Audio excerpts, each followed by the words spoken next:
మాజీ ముఖ్యమంత్రి వైఎస్ఆర్ కాంగ్రెస్ పార్టీ అధినేత అయినటువంటి వైఎస్ జగన్మోహన్ రెడ్డికి సంబంధించిన కొన్ని కోర్టు కేసుల వ్యవహారంలో ఒక కీలకమైన మలుపు చోటు చేసుకుంది.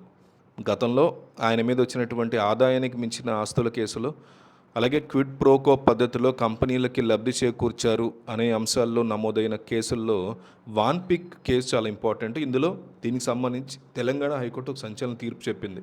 చాలా సంవత్సరాలుగా ఈ కేసుల చుట్టూ జరుగుతున్న ప్రచారానికి, చట్టపరమైన పోరాటానికి ఈ తీర్పు ఒక కొత్త దిశని చూపించినట్లుగా అయింది. గతంలో ఈ కేసుల కారణంగానే ఆయన దాదాపు 16 నెలల పాటు జైలు జీవితం గడపాల్సిన పరిస్థితి వచ్చింది.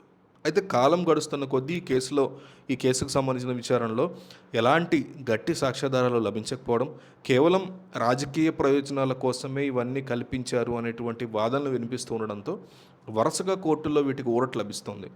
జగన్కి లభించిన భారీ చట్టపరమైన ఊరట ఏంటంటే, వాన్పిక్ ప్రాజెక్ట్ అనేది ఈ వ్యవహారంలో చాలా పెద్దది, అత్యంత కీలకమైనది కూడా భావిస్తారు ఈ కేసులో.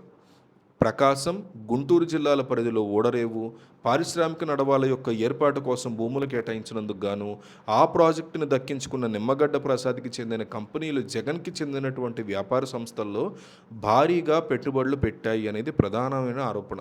ఇందులో క్విడ్ ప్రోకో జరిగిందని సిబిఐ మొదట కేసు నమోదు చేయగా, ఆ తర్వాత నిధుల మళ్లింపు, మనీ లాండరింగ్ జరిగిందనేటువంటి అనుమానంతో ఎన్ఫోర్స్మెంట్ డైరెక్టరేట్ నేరుగా రంగంలోకి దిగి రకరకాల కేసులు నమోదు చేసింది.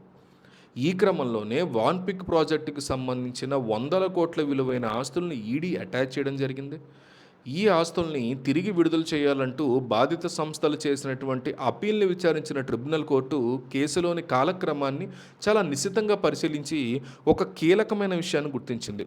నిమ్మగడ్డ ప్రసాద్ కంపెనీలు జగన్ సంస్థల్లో పెట్టుబడులు పెట్టడానికి చాలా ముందే వాన్పిక్ ప్రాజెక్ట్ అనేది అధికారికంగా తెర మీదకి వచ్చిందని, అందువల్ల ఒకదానికి ప్రతిఫలంగా ఇంకొకళ్ళకి లబ్ధి చేకూర్చారనేటువంటి క్విడ్ ప్రోకో ఆరోపణలకు అసలు ఆస్కారమే లేదు అని అటాచ్ చేసినటువంటి ఆస్తుల్ని విడుదల చేయాలని ట్రిబ్యునల్ ఆదేశించింది. ట్రిబ్యునల్ ఇచ్చినటువంటి ఆస్తుల విడుదల ఆదేశాలని సవాల్ చేస్తూ ఎన్ఫోర్స్మెంట్ డైరెక్టరేట్ తెలంగాణ హైకోర్టును ఆశ్రయించడం అనేది జరిగింది. గతంలో దీని మీద విచారణ జరిపినటువంటి ఒక డివిజన్ బెంచ్ ఆస్తుల విడుదల మీద స్టే విధించినప్పటికీ, తాజాగా జరిగిన పూర్తిస్థాయి విచారణలో హైకోర్టు ఈ కేసులోని అసలు నిజాల్ని, కాలక్రమ పట్టికని మరొకసారి క్షుణ్ణంగా పరిశీలించింది.